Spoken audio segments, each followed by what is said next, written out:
I think both the Senate and the House of Representatives, now confronted with the intervention of the INEC, will have to go back to the drawing table and stop disgracing Nigeria, because it is the height of embarrassment for legislators in any modern state to kick against electronic transmission of results. On the 22nd of July, I came across a letter written by the Obosi Development Union addressed to Senator Uche Ekwunife demanding an explanation for our absence during plenary on the 15th of July 2021, the day the Senate voted on the electronic transmission of results by INEC. Now, before we talk about the significance of this action by the Obosi Development Union, it is important to understand the implications of the Senator's absence at plenary that day. For a while now, there have been several calls for the amendment of the Nigerian Electoral Act, with many opining that it will enable for better and more transparent elections in the country. The Saraki-led 8th Assembly passed an earlier amended bill, but efforts to get it signed into law by President Muhammadu Buhari failed thrice. The bill was later reintroduced by the 9th Assembly, and after much deliberation, it was finally passed. But certain key amendments were rejected by party leaders. An example of such an important amendment is the electronic transmission of results. Now, why is the electronic transmission of results important? People often hear of election rigging, but most don't actually understand how elections are rigged. Here's how. By manipulating the voter's card itself, the card reader. How? Working with corrupt INEC official to ensure that the card readers malfunction during election day, or they reprogram it and make it read what is not meant to be read. And this is something we've experienced firsthand, where card readers malfunction on election day, where you have security forces deployed to opposition polling areas just to suppress voters.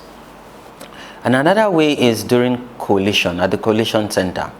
Yes, before the card reader, the smart card, it's really hard for you to manipulate it, because with smart card reader you have to authenticate, verify them before they cast their votes. But at the coalition center, because that's where you take numbers from different polling points or polling booths, that place they also try to manipulate figures, whereby when you're transporting, before technology, when you're transporting result sheets from your polling booth to the coalition center, you either get attacked or this sheet, gets stolen from you, and then sheet from nowhere would suffice, and then you see votes that never got casted on this result sheet. So when people are saying elections get rigged, they're trying to just talk about the manipulation and the manipulative practices around election carried out by corrupt politicians working with corrupt INEC officials and corrupt security agencies.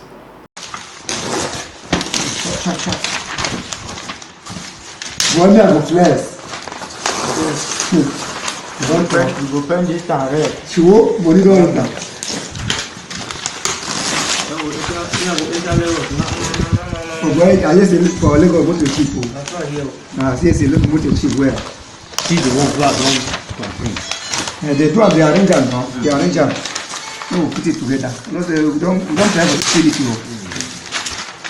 Fully understanding how difficult it is going to be to manipulate election results through electronic transmission, it came as no shock to many that the people who stand to lose the most voted against that amendment. During plenary on that day, 52 members of the Senate voted against the electronic transmission of election results, while 28 voted in favor. Another 28 senators were absent. But let's examine the arguments of the naysayers. PDP's idea to rig the election, because they are the ones that have the Yahoo boys, they are the ones that have the Huspupi, or what do you call it? These are the people. Otherwise, I don't see any reason for this cry out on this matter. Not that argument. As it is now, we don't have power at all. For the past 6 months, the insurgents have destroyed it. Our transmission system have been destroyed by insurgents for the past 10 years, and they continue to be destroying it. So if you say we are to do electronic voting when we don't have electricity, when we don't have internet, how do you go about doing that. But so many Nigerians, especially you people, because you are living in heaven and we are living in hell, you don't know what is there. So, and the only thing my people have is that voting power, and that the Constitution gave them that if they are 18 years, they should be able to go to their polling unit, which is in their village, to cast their vote. They count it there, and they know their votes have been counted, and then transmitted and to the collation center. Sometimes they follow it to the collation center to make sure that the result declared at the polling unit is what has been collected. Once they collect it, they take somebody to escort a person to go and deliver those elections in the local government center or the senatorial district or the House of Representative Collation Center. And people are coming to say, oh no, don't forget about that one. Do it electronically. We don't have the electronics. How do we do it? Many experts have opined that the lack of cellular coverage, as stated by these legislators, isn't really an impediment to the electronic transmission of results, with some suggesting the option of satellite coverage and others stating that 2 years is enough time to install the necessary infrastructure to facilitate the transmission. Transmission of results is a game changer. So what this means is, as soon as people cast their ballot, automatically it goes to the central database. You know, it reflects at the back end of INEC server in real time or when there is network connection. So what this means is, you know, it's just like you're sending a tweet, and as soon as you send the tweet, automatically people can view it. So electronic transmission reduces electoral malpractices, but also help reduce voter apathy. A lot of people do not have trust in the process and system, and that's why they would always say that these elections would be rigged or would be you know, would be swayed. But when you transmit result electronically, you've already closed a lot of barriers. And the fact that people, so even if you go and you snatch ballot box or you steal ballot paper, it would mean nothing, because everything would now be fully digitalized, where results are transmitted, and then where political party agents can see it in a transparent manner. So this brings about transparency in the system and gives INEC that liberty to be independent, and so they can build public trust and have more people participate in the electoral process. I believe that President Muhammadu Buhari could use this as his legacy. I beg to disagree with people who say, oh, you know, we don't have the infrastructure. Why not see this as an opportunity to invest in those critical information technology infrastructure, where we would have connectivity and have people integrated into the system, where people can have mobile services, where people can even be able to do mobile payments and digitally connected, you know, to their community and even people outside their community. So yes, people can argue that millions of Nigerians, they don't have that infrastructure and they're not connected digitally, but then we still have about 2.5 years to elections. So why can't we invest as much as we should have to ensure electoral integrity, but most importantly also create value, create jobs, and connect people, you know, digitally. So for me, there's an opportunity where we can have a public-private partnership, you know, provide the financial resources and build more partnership to get all these hardwares that would allow for technology advancement before the elections. And we have some elections before the general election. We can use it to test this technology backbone. But INEC have come and said, you know, we have the capacity, we have the manpower, you know, we can deliver on electronic transmission. Mind you, if you're in a community where elections have taken place using this technology and there was no network, once the presiding officer travels and finds network, just imagine you sending an SMS where there's no network. As soon as you get network, automatically the SMS will be sent. It's the same system. So I want to urge these politicians who are trying to keep Nigeria on their knees and take us back. You know, the world is moving, and the world is moving very fast. So we cannot say that because some communities are not, they don't have technology advancement, that means we should wait for them. No. Why not see it as an opportunity to provide them the needed investment and infrastructure and create value and create job and have more integration? Besides, INEC has stated unequivocally that it is indeed capable of electronically transmitting election results. So what could be the problem? For us, we had wanted it to be expunged completely. But in order to stay in a midway, we said, okay, we can do electronic voting or transmission when and where it is possible, confirmed by NCC and approved by the National Assembly. What is wrong with that? As the insurgents affected us in 2011 and drove us away, and my people were in camps and election was there, I quickly brought an amendment to the Electoral Act that they should allow my people to vote in the IDP camps, and it was passed. Distrust in technology, ignorance, and the lack of political will always be an impediment to major reforms in our political system. This is the mindset of many of our lawmakers. How is the country meant to make significant progress when our highest seats are occupied by people with orientations like this?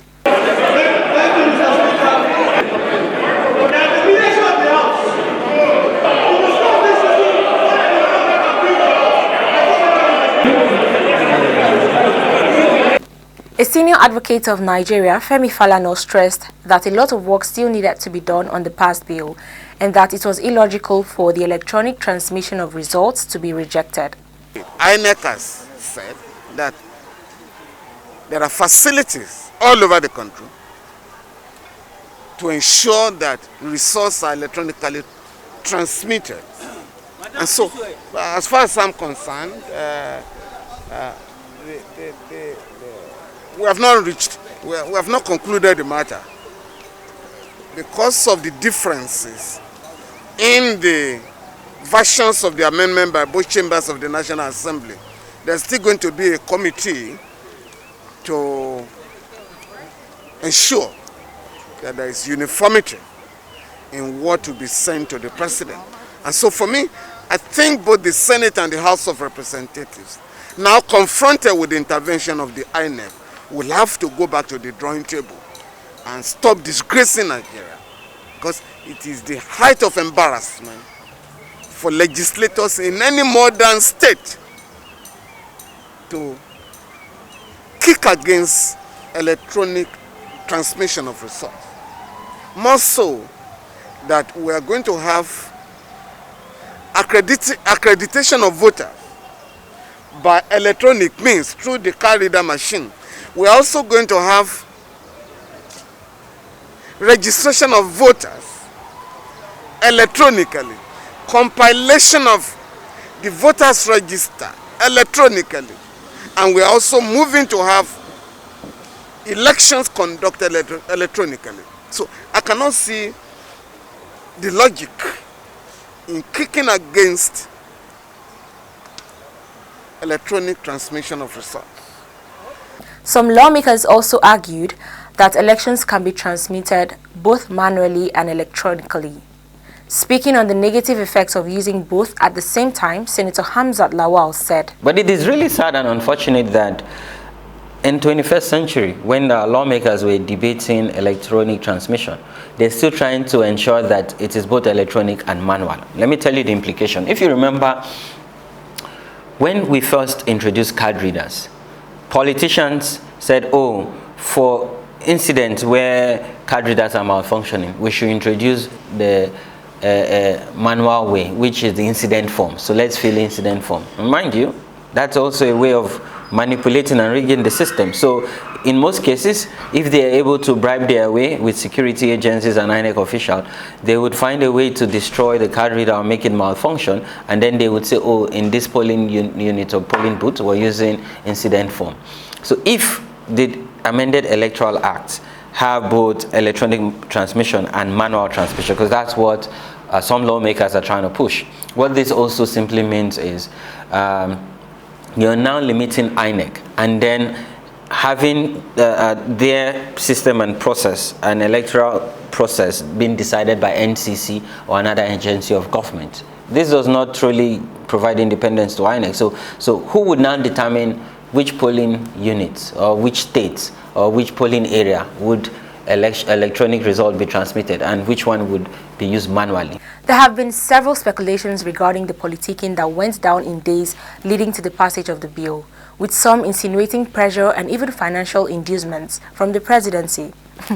But we won't be getting into that here. It's important, however, to state the significance of the presence of lawmakers in plenaries like that of July 15th. As earlier stated, 52 members of the Senate voted against the electronic transmission of election results, while 28 voted in favor. Another 28 senators were absent. On the day the fate of the electoral bill would be determined, 28 democratically elected lawmakers were absent. Pause for a moment and let that sink. This is apparently not an isolated incident.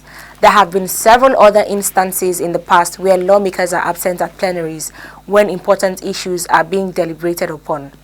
But prior to this query submitted to Senator Ekwunife by Odu, constituents have rarely demanded accountability from their legislators, especially regarding their presence at plenaries. It is common knowledge that many lawmakers are absent for the most part of the legislative calendar year without anyone to bring them to account. This move by Odu is one which, if encouraged, will ensure better accountability from lawmakers. It is high time the people took their power back and performed oversight functions on negligent legislators. In her defense, Senator Ekwunife, while responding to the query, stated that her absence was unavoidable as she had important matters to attend to in her constituency. Also, Senator Uche Ekwunife, representing Enugu West, explained that he was attending a plenary session at the International Parliament for Tolerance and Peace in Montenegro. Apart from these two senators, the remaining absentees gave no reasons for their absence. Here is a full list of the absentee senators. Uche Ekwunife, representing Enugu West; Yaro Binos Dauda, representing Adamawa South; Stella Odwa, representing Anambra North; Ifeanyi Uba, representing Anambra South; Tokumbo Abiru, representing Lagos East; Bala Nala, representing Kebbi South; Tolu Adebiyi, representing Ogun West; Ibikunle Amosun, representing Ogun Central; Olalekan Mustafa, representing Ogun East; Nicholas Tofowomo, representing Ondo South; Teslim Folarin, representing Oyo Central; Buhari Abdul Fatai, representing Oyo North; Aliyu Wamako, representing Sokoto North; Ibrahim Shekara, representing Kano Central; Lilian Uche Ekwunife, representing Anambra Central; Mohammed Bulkachua, representing Bauchi North; Emmanuel Bwacha, representing Taraba South; Mohammed Hassan, representing Yobe South; Olubumi Adetumbi, representing Ekiti North; Chimaroke Nnamani, representing Enugu East; Rochas Okorocha, representing Imo West; Muhammad Sabu, representing Jigawa West; Barau Jibrin, representing Kano North; Ibrahim Gaidam, representing Yobe East; and Umar Sadiq, representing Kwara North.